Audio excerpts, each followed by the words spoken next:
Good morning students.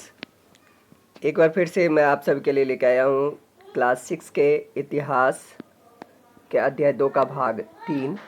इसमें आज हम जानेंगे खेती और पशुपालन की शुरुआत। देखिए, इसी दौरान मतलब कब? नवपाषाणिक युग में या पाषाण काल में उपमहाद्वीप का मतलब भारत एवं उसके जन कह सकते हो कि आधुनिक समय में भारत और उसके पड़ोसी देश को मिला के उपमहाद्वीप की संज्ञा दी जाती है। जैसे कि मैंने पिछली वीडियो में आप लोगों को बताया भी है कि उपमहाद्वीप के अलग अलग इलाकों में गेहूं, जौ और धान जैसे अनाज प्राकृतिक रूप से उगने लगे थे। यानी कि समय बदलता गया। शायद महिलाओं, पुरुषों और बच्चों ने इन अनाजों को भोजन के लिए बटोरना शुरू कर दिया होगा, ऐसा हो सकता है। साथ ही वे यह भी सीखने लगे होंगे कि यह अनाज कहाँ उगते थे और कब पक कर तैयार होते थे। यानी कि अनाज के उगने का स्थल और उसके पकने में लगने वाले समय का भी उन्होंने अध्ययन किया होगा। साथ ही ऐसा करते करते लोगों ने अनाजों को खुद पैदा करना सीख लिया होगा। ऐसा हो सकता है कि पहले उन्होंने उसको अच्छे तरीके से उसका अवलोकन किया हो, उसका ऑब्जर्वेशन किया हो और फिर उसके बाद उन्होंने क्या किया, खुद ही अनाज उगाना सीख लिया होगा, ऐसा हम कह सकते हैं। इस प्रकार धीरे धीरे वे कृषक बन गए, यानी किसान बन गए होंगे। इसी तरह लोगों ने अपने घरों के आसपास चारा रखकर, चारा मतलब जो मवेशी को घास इत्यादि हम खिलाते हैं उसको चारा कहा जाता है, तो चारा रखकर जानवरों को आकर्षित कर उन्हें पालतू बनाया गया होगा, यानी कि चारा का लालच। और आजकल हम देखते हैं कि आजकल तो भाई जानवर तो चारा के लिए आए ना आए, लेकिन मनुष्य को चारा आदमियों को चारा हम दिखा के अपने वश में कर लेते हैं। यानी कहने का मतलब कुछ पैसे का लालच देके हम किसी से भी कुछ भी करवा सकते हैं। हालांकि ये सबके लिए सही नहीं है, लेकिन कुछ लोगों के लिए ज़रूर सही है। सबसे पहले जिस जंगली जानवर को पालतू बनाया गया वह कुत्ते का जंगली पूर्वज था। यानी कि सबसे पहले जो जानवर पालतू बनाया गया था वो था कुत्ता। अब यहाँ पे एक प्रश्न आता है कि क्या आप बता सकते हो कि पहले कुत्तों को ही पालतू क्यों बनाया गया? अब देखिए, अब इसके हम उत्तर की तरफ पहले चलते हैं और फिर उसके बाद इससे आगे हम जानेंगे। देखिए, आज भी अगर आप कुत्ते को ध्यान से देखें तो कुत्ते की एक खास बात है कि वो सबसे पहली तो बात तो स्वामी भक्त है। आप अगर लगातार 3 से 4 दिन कुत्ते को कुछ भी खिलाएं तो वो आपको देख के आपके अनुसार काम करना शुरू कर देगा, यानी कि आपको इंडिकेशन देगा, निर्देश देगा, या फिर कोई भी अगर बाहरी खतरा है हो तो उससे आपको सचेत करवाता है। और साथ ही साथ और भी कुछ ऐसी चीज़ें हैं कि एक तरीके से आप सिर्फ और सिर्फ एकमात्र यानी निस्वार्थ सिर्फ और सिर्फ भोजन का स्वार्थ होता है, यानी कि सिर्फ भोजन पे आपकी जो है ना वो 24 घंटे रखवारी करता है और साथ ही आपको समय रहते आगाह करवाने का काम करता है। तो इसलिए उस समय में भी इन्हीं सब गुणों के आधार पर हो सकता है कि कुत्ते को सबसे पालने का मन बनाया होगा आदि मानवों ने। अब फिर क्या हुआ कि धीरे धीरे लोग भेड़, बकरी, गाय और सुअर जैसे जानवर अपने घरों के नज़दीक जलन लाने में के लिए उसको उत्साहित करने लगे। ऐसे जानवर का क्या होता है कि वो झुंड में रहते थे, ज़्यादातर घास खाते थे। अक्सर लोग अन्य जंगली जानवरों के आक्रमण से, यानी कि जो जंगली जानवर, जो मांस खाने वाले जंगली जानवर इत्यादि रहते होंगे, इससे ये घास खाने वाले जानवर या जैसे कि भेड़, बकरी, गाय, इन सब की सुरक्षा किया करते थे। और धीरे धीरे इसी तरीके से वो क्या बन गए, पशुपालक बन गए होंगे। अब हम आगे जानते हैं बसने की प्रक्रिया। आखिर ये बसने की प्रक्रिया क्या है, इसको भी हम देखते हैं जरा। लोगों द्वारा पौधे उगाने और जानवरों की देखभाल करने को बसने की प्रक्रिया का नाम दिया गया। यानी कि लोगों द्वारा पौधे उगाना और जानवरों को पालना, यानी कि जानवरों की देखभाल करना, इन दोनों को मिला के किसकी शुरुआत हुई, बसने की प्रक्रिया की शुरुआत हुई। अपनाए गए ये पौधे तथा जानवर अक्सर जंगली पौधों तथा जानवरों से अलग होते हैं। इसकी वजह से कि बसने की प्रक्रिया की दिशा में अपनाए गए पौधों या जानवरों का लोग चयन करते हैं। उदाहरण के लिए के तौर पर लोग उन्हीं पौधों तथा जानवरों का चयन करते यानी चुनाव करते हैं जिनके बीमार होने की संभावना कम हो। अब देखिए, जो कृषि की शुरुआत हुई या कैसे पौधों को चुना जाता है, अगर हम इसकी चर्चा करें तो सबसे पहले पौधे और जानवर ऐसे चुने जाते हैं जो कि कम से कम उसमें बीमारी हो, और साथ ही साथ ऐसे पौधे को भी चुनते हैं जिनके दाने थोड़े बड़े हों, और साथ ही उसकी डंठल जो है ना अनाज के पके हुए दाने को क्या भार संभालने में सक्षम हो।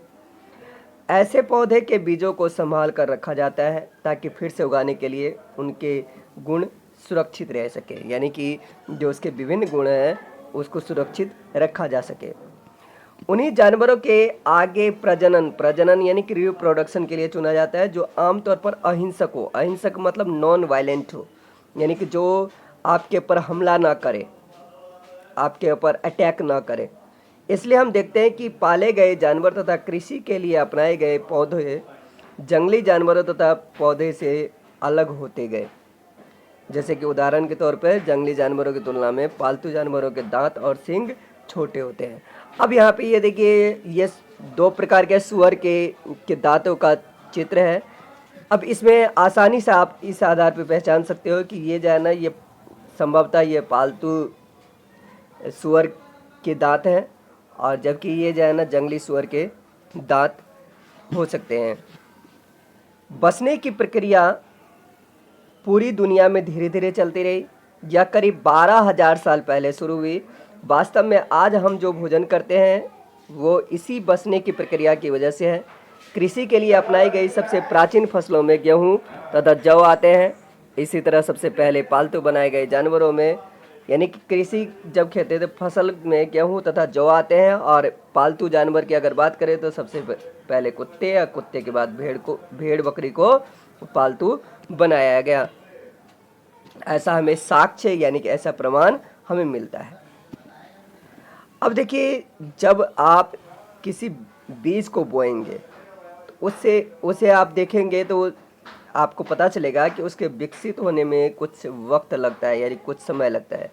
यानी कि इसमें कुछ दिन, कुछ महीने या फिर साल तक का समय लग सकता है, कुछ साल का भी समय लग सकता है। इसलिए जब लोग पौधे उगाने लगे तो उनकी देखभाल के लिए उन्हें एक जगह पर लंबे समय तक रहना पड़ा था। बीज बोने से लेकर फसलों के पकने तक पौधों की सिंचाई करने, खरपतवार हटाने, जानवरों और चिड़ियों से उनकी सुरक्षा करने जैसे बहुत से काम इसमें शामिल किए जाते थे। कटाई के बाद अनाज का उपयोग बहुत संभाल कर करना पड़ता था। अब अनाज की अगर बात करें तो अनाज के उपयोग मुख्य रूप से 4 प्रकार से आज भी हम करते हैं, और यही संभवतः उस समय भी किया जाता होगा। जैसे कि एक है बीज के रूप में कुछ भाग को बचाया जाता था, कुछ भाग खाने के रूप में, कुछ जो है ना उपहार किसी को देने में, क्योंकि उस समय में और चीज़ें तो उपहार थी नहीं, तो अनाज ही उपहार में दी जाती होंगी, और कुछ सेव करके रखते थे भंडारण के लिए। अनाज को भोजन और बीज दोनों ही रूप में बचा कर रखना आवश्यक था, इसलिए लोगों को उनके भंडारण की बात सोचनी पड़ी। बहुत से इलाकों में लोगों ने मिट्टी के बड़े बड़े बर्तन बनाए। ये मिट्टी है, मिट्टी ऐसे मी और फिर आधा ट फिर पूरा ट में बड़ी की मात्रा, मिट्टी के बड़े बड़े बर्तन बनाए, टोकरियाँ बुनी या फिर जमीनों में गड्ढा खोदा। अब यहाँ पे एक फिर से प्रश्न है कि क्या तुम्हें लगता है कि शिकारी या भोजन संग्रह करने वाले बर्तन बनाते और उनका प्रयोग करते होंगे? बिल्कुल, क्योंकि देखिए उन्हें भी किसी न किसी ऐसे चीज़ों की आवश्यकता, ऐसे बर्तन की या ऐसे किसी भी वस्तु की आवश्यकता पड़ती होगी जिसमें कि वो अपने इकट्ठे किए हुए चीज़ों को रखते हों, या फिर ऐसा भी हो सकता है कि वो जो है ना उसको जिसको पकड़ा तो वो जो है अपने लिए कर लेता होगा, या फिर देखिए कुछ ना कुछ तो उनके पास होगा जिससे कि जो छोटे देखिए, कुछ ना कुछ उनके पास ऐसी वस्तु ज़रूर होगी, ऐसी चीज़ ज़रूर होगी जिसमें कि वो अपने छोटे बच्चों के लिए जो भो खाद्य चीज़ें हैं, यानी खाने वाली चीज़ें हैं, वो इकट्ठा करके रखते होंगे। क्योंकि छोटे बच्चे अभी शिकार करना नहीं सीख पाए होंगे, तो इसलिए जो है ना उनके लिए वो ऐसा कुछ ना कुछ करते होंगे। अब इसके बाद अगला हमारा टॉपिक है जानवर चलते फिरते खाद्य भंडार, यानी चलते फिरते एक तरीके से खाने का भंडार थे। जानवर, हम सभी जानते हैं, जानवर भी बच्चे देते हैं जिससे ही उनकी संख्या बढ़ती है। अगर जानवरों की देखभाल की जाए तो उनकी संख्या तो बढ़ती ही है, साथ ही उनसे दूध भी प्राप्त हो सकता है। भोजन का ये एक अच्छा स्रोत है। यही नहीं, जानवरों से हमें मांस भी मिलता है।